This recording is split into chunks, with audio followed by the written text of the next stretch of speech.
I'd like to start this morning by asking you a question. And the question is, do you like to be touched? I know it sounds a little creepy. I don't mean for it to come off that way. But it is an interesting question. And it's not an easy one. You can say, yes, I do, or no, I don't. Because it depends on what type of touch we're talking about. From the time we're little kids, we teach kids good touch and bad touch, that kind of stuff in kindergarten. And the same thing still applies for us. If you ask me, do I like touch? Well, if it's a handshake on the way out the door at the end of service, yes, I like that kind of a touch. But then, of course, there's other touches that I don't. For instance, if I try to put my arm around someone to console them, but they shake out of my embrace, well, I don't like that so much, and I wonder what's going on there. So we can communicate a lot of things through our touch. Think back to when I was a kid. I had two older sisters, and we didn't always get along. Most of the time we did, but we had our issues like any family does. And there were times when we would touch each other in mean ways, a slap or a punch in the shoulder. You see, my sisters, they had a way, though, that I didn't have. Sometimes they would grow their fingernails longer, and they would scratch and make a slashing motion. But for me, hey, it left evidence that I could go to mom then, so evidence was the best thing. So those kind of things, of course, would go along. And I didn't realize, though, until I did more looking into our sense of touch. Scientists tell us an awful lot about touch. They tell us that when a baby is developing in the womb, the sense of touch is the first sense of the 5 that develops. And scientists also confirm that touch is the most definitive way that we can communicate with another person. And what they mean by that is, for instance, your vision. You can misread somebody's facial expressions, or maybe if you don't quite catch their tone of voice in your hearing, you might be led astray. And again, touch, it's not foolproof. There always could be issues, but most often it's much easier to determine what someone means by their touch. We certainly know what a slap communicates, and we know what a kiss communicates too. With that as the background, we're going to finish this chapter of Zechariah, chapter 8, the longest one in the book, and that's why I broke it up over 2 weeks here. And I think it's more of an uplifting passage too. We don't have some of the negative images that we encounter earlier in the book. For one, God says he's going to bless Israel as much as he punished them in the past, when they were exiled to Babylon, for instance. Another thing is God says there will be one day when we will not have to fast anymore. Fasting will be turned to feasting, actually. And God also says one day Jerusalem will be the capital city of the world, and people will travel to that city to receive God's blessings, and therefore they will be affectionate towards God's people. How literal or spiritual we interpret these verses, I'm not really going to get into that much today. That is my words, of course, but now we'll go to the Bible and read what the Lord has recorded for us in chapter 8. So if you're following in your pew Bible, it begins at the bottom corner of page 671, and we will read to the end of that chapter, verse 24. So beginning in Zechariah 8:14, the word of the Lord says, "This is what the Lord Almighty says. Just as I had determined to bring disaster upon you and showed no pity when your fathers angered me, says the Lord Almighty, so now I have determined to do good again to Jerusalem and Judah. Do not be afraid. These are the things you are to do. Speak the truth to each other and render true and sound judgment in your courts. Do not plot evil against your neighbor, and do not love to swear falsely. I hate all this, declares the Lord." Again, the word of the Lord Almighty came to me. This is what the Lord Almighty says. The fast of the 4th, 5th, 7th, and 10th months will become joyful and glad occasions and happy festivals for Judah. Therefore, love truth and peace. This is what the Lord Almighty says. Many peoples and the inhabitants of many cities will yet come, and the inhabitants of one city will go to another and say, let us go at once to entreat the Lord and seek the Lord Almighty. I myself am going. And many peoples and powerful nations will come to Jerusalem to seek the Lord Almighty and to entreat him. This is what the Lord Almighty says. In those days, 10 men from all languages and nations will take firm hold of one Jew by the hem of his robe and say, let us go with you, because we have heard that God is with you. May the Lord's blessing be added to the reading and hearing of his holy word. So there's, of course, a lot in there, about 11 verses we looked at, but I really want to focus on that last verse there, verse 24, when it talks about, or actually 23, I guess. Yeah, I had that wrong, sorry about that. But in those days, 10 men from all languages and nations will take firm hold of one Jew by the hem of his robe and say, let us go with you, because we have heard that God is with you. In other words, people are going to be reaching out for other people to touch them, because they are going to perceive some kind of a positive benefit from that. A lot of studies have been done on these senses. I mentioned, just a little while ago, just one. But interestingly, scientists try to do things in a scientific manner, so oftentimes they do what they call blind studies. You want to eliminate any other factors that could be causing the results. So, for instance, it's like if I might perceive a touch from a certain person differently based on who it is. For instance, if my wife comes into the room, I'm going to expect a good touch. And if my sister comes in the room, I might think back to when we were kids and sort of not be so happy about that. But what they do in some of these survey or studies is they will, for instance, blindfold a person. And then what they have done is they'd have somebody touch them in different ways, like a light slap or, just like rub their arm, that kind of thing. But they will accompany it with a voice, and they will mix and match. They might have a woman say, okay, I'm going to touch you now, and then she'll touch. So he's thinking, oh, this is a woman's touch. But then they'll get tricky, and they'll have a man's voice, and then have a woman there, and then so they'll mix and match to try to see what effects come about. Anyway, in one study in particular, a psychologist named Dr. Michael Spezio, he concluded this: when you're being touched by another person, your brain is not set up to give you objective qualities of that touch. So what he means here, people don't perceive the touch completely divorced from the context, divorced from who they think is touching them. The doctor goes on to say, the entire experience is affected by your social evaluation of the person touching you. End quote. So the actual touch, he says, means very little. It's all about our perception of who is touching us and what we think about that person.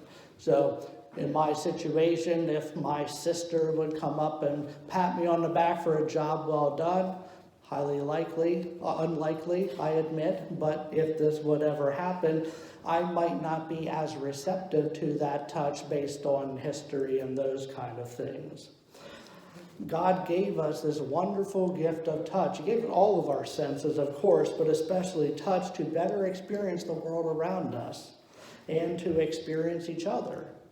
When Jesus lived, he took advantage of touch in so many different ways that we read in the Bible in order to positively influence and affect people's lives. Just sometime go through the New Testament from Matthew and see what you find. Take note of every time you encounter a touch going on in the pages of Scripture. If you're like me, first you'd be surprised at how often it happens, and then also take note to the circumstances surrounding those different touches. Were they positive? Were they negative events? Most of Jesus' miracles, there are some exceptions, but most of them involve touching. Of course, like I said, there were times when he calmed the storm with just his voice, or when he called Lazarus out of the tomb just by calling his name, but those are the exceptions to the rule. And just think how many people reached out to touch Jesus because they wanted healing. The scriptures say that parents brought their children to Jesus. Well, why would they do that if they didn't think that touch was important? And that's exactly what Dr. Spezio was talking about. They perceived a great benefit from the touch of Jesus, so that's what they sought out. For instance, remember the woman with the issue of blood? She tried to touch Jesus' garment just to be made whole again. Or there were a couple blind men who were blind from birth. Well, they reached out to touch Jesus. And, lepers, the cultural outcasts of the day, they broke the rules and they called out to Jesus. That was a big no-no. And not only was that wrong, Jesus does an even more unthinkable thing, and he goes over to them and touches them. And this is just blowing everybody's mind when this is happening. And he risked being made unclean. He wasn't made unclean because, it was a miracle, and he goes and touches these lepers. Furthermore, Jesus healed the deaf and mute man. This was an interesting one, if you remember this. He put his fingers in the guy's ears, and then he goes and spits on his fingers and touches his tongue. Pretty sure that's not the way they teach you to do it in medical school. But again, Jesus never went by the rules. People flocked around Jesus, like I said, to get his touch, bringing children, wanting the healing themselves, wanting him to lay hands on them, and just needing his touch. And of course, we're talking about a physical touch here. In the beginning, I asked that creepy question, do you like to be touched? And I said, yeah, if it's done in a proper way. We would not be human in the way that we are if we didn't like any kind of touch. I know some people personally who just hate getting hugged for whatever reason, but if it's done in the right way, I think you'll be hard-pressed to find a person who completely does not like any kind of physical human contact, because that's the way that God designed us. Jesus knew how important it was for people to experience touch. And the interesting thing about touch is what I would call the toucher and the touchee, if such a word exists, the person receiving the touch. Scientists tell us they both benefit from a touching exchange. For instance, I mentioned a hug. Scientists tell us, well, you want to hug someone in order to get some kind of a positive benefit, and the person receiving it, we think, well, they probably get the benefit because someone is acting out towards them. Well, scientists actually tell us that the person giving the hug gets as much satisfaction as the person who receives it. Again, I'm sure there are exceptions, but in general, that's what they tell us. Another word on the benefit of touch is even minimal, fleeting, touching contact can provide a noticeable effect on a person's well-being. I don't know where scientists come up with these ideas. Some of these are pretty interesting, and I don't know if they're a little out there, but back in the 1970s, scientists came up with this scheme where they went to a library, and people returning their library books So this is what they do. They have a clerk behind the counter, marks it in, you're good to go, all that. Well, they told the clerk when you are receiving the book from the person, there were certain people, they say, make sure that somehow you touch their hand. Just inadvertently, just not, anything, really weird or creepy. There were some people that they intentionally touched as they brought the book back, and other people that were not touched. And then they asked all the people, evaluate the librarian. What did you think of him or her? And guess what they found? The people who were even just inadvertently touched by the librarian gave much more favorable accounts of the librarian than those that didn't. And again, these are blind tests. They don't know that they're being tested in this manner. This shows us how psychological the concept of touch is. It's not just physical in nature. It encompasses so many different things. Something is triggered in our brains to make us feel better when we are touched properly. And the last verse in Zechariah 8 is really a summary of just what comes before it. And it's helpful for us to know that man's reaction to God's plan will be to just want to reach out and touch and love everybody as a result, because then they want to know more about God as a result. Thinking about how much touch affects our lives, there's so much here I could have mentioned, and I'm trying to pick out the best of my research. But just think, even in our language, in our language, it takes on so many forms. I looked in a specific dictionary to see what it says, the definition of touch, and it had 29 distinct definitions of that word. One definition is especially meaningful in light of this discussion. For instance, what do we say when something is meaningful to us? We have a variety of different ways we can say it. We can say, well, her kindness affected me, or his generosity influenced me, but sometimes we use a word with a little more literal feeling to it, and we might say, her kindness touched me, or that was a touching poem.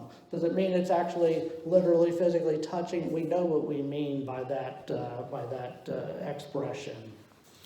When you experience the right relationship with Jesus, it touches you like nothing else. And of course, we can't physically touch him like some people could 2,000 years ago.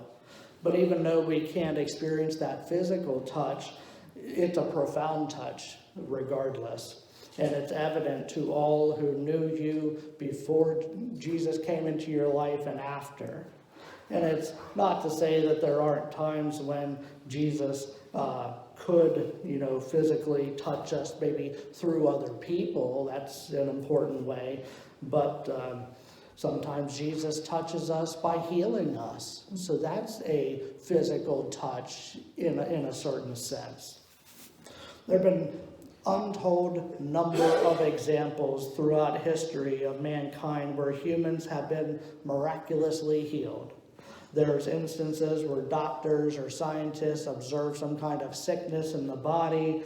Maybe it's cancer cells growing in someone. But after intercessory prayer, the church coming together and fasting and praying, that all of a sudden cancer cells are gone.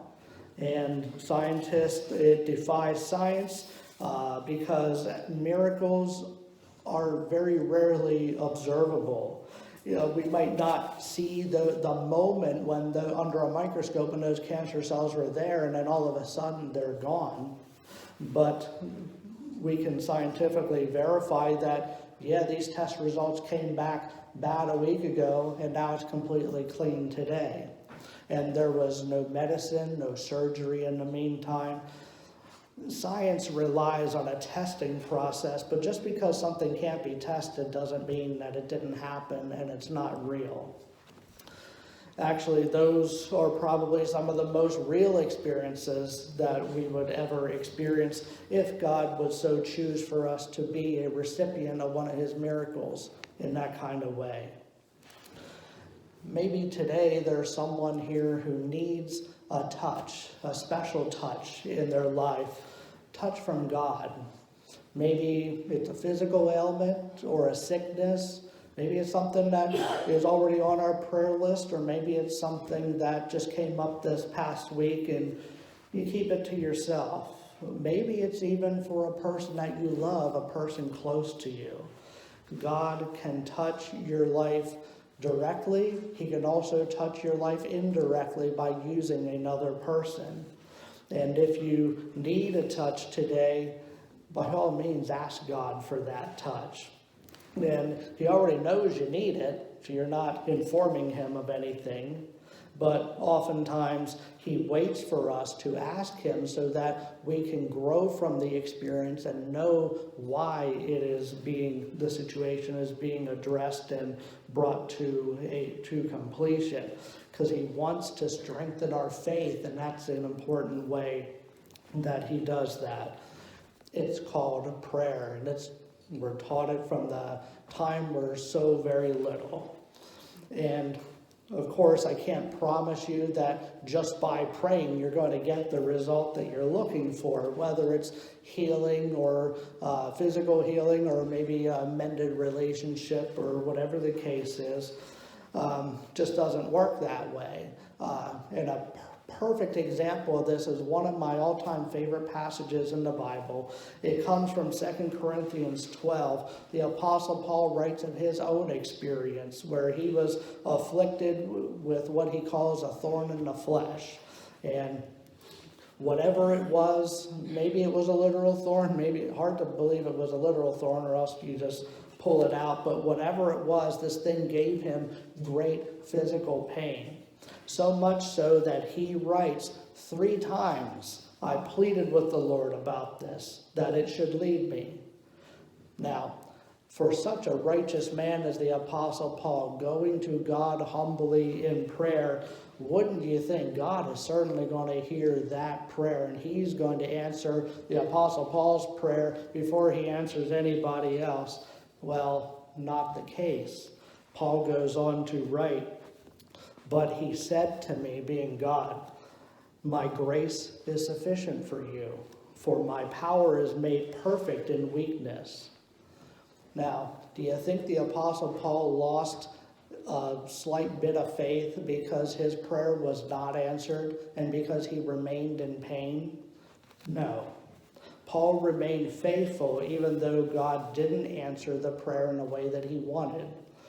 And God used it for a variety of reasons. One, I'm sure, is to cultivate a deeper relationship with Paul. Just think, Paul probably got even more faith from this experience. Hard to believe because we put Paul on such a spiritual pedestal. Yet, after God chose not to touch him and heal him, Paul wrote this letter that we are still reading to this day, inspiring believers everywhere and encouraging them to be faithful and also to teach them the truth about God, that He doesn't necessarily always answer prayers in the way we want when we want Him to. So again, I encourage you to ask God for any kind of touch that you need. But Zechariah, in his book, he reminds us that we can also lean on each other in times of need. And that book, again, probably written more or less 2,500 years ago, has been preserved for us to still read and learn from, encouraging us to lift each other up in prayer, provide love and support for each other, do whatever we can, because we are all in the family of God through Jesus Christ. We can give each other a special physical touch. We can just hug a person and say, I might not be able to take that pain from you, but I am here, and just receiving that pain. Again, scientists tell us all this kind of stuff, how people who are in the hospital, they've done studies, people who are being prayed for end up recovering much quicker than those who aren't. Don't know all the numbers about it, but there's just so much you can get into with that. It's touch and it's prayer, which is really touched through asking God that God created that we need this and we crave this. We come together as a church once a week. We can more often if we want to, but the standard is once a week. Come together to hug each other, like I said, even just shake hands on the way out. Just being touched lets us know someone else cares enough for us to just not say, oh, okay, you're dealing with something. Oh, I'm sorry about that, and walk away. What does that do for anybody?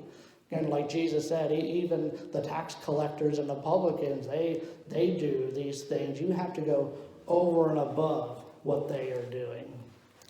But after all that, if you're still left needing a touch from God, well, offer always stands as your pastor to come to me as well. That's part of the reason why my phone number, my email, whatever is in the bulletin. You have it with you all the time. You take it home with you.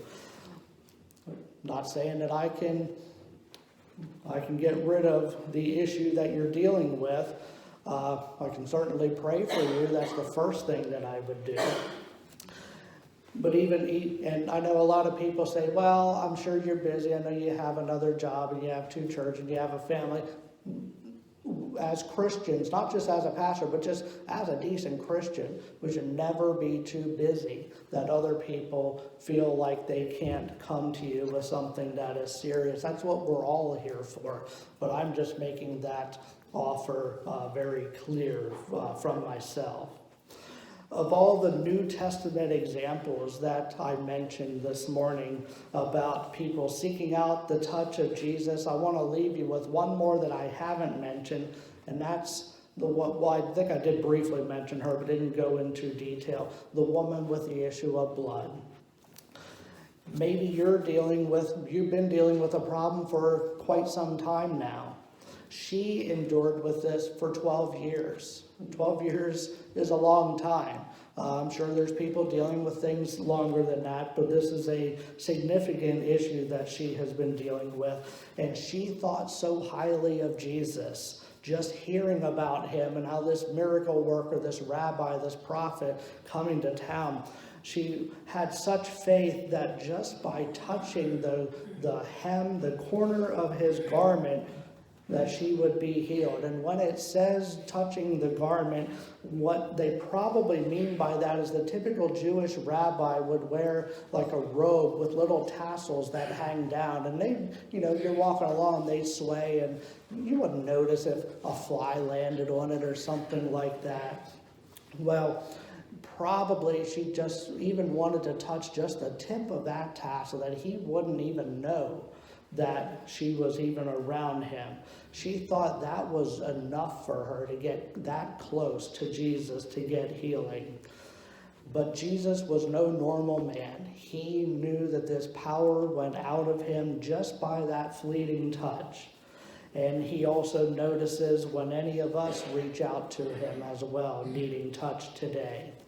And there's no time to waste, really. Why would we remain in our situation if there's something that we can do to rectify the situation, or at least involve other people that they can also go to God for us in intercessory prayer? If you need touch, I just want to end by saying I urge you to reach out to God through his people as well and get that touch today. Let's close with a word of prayer.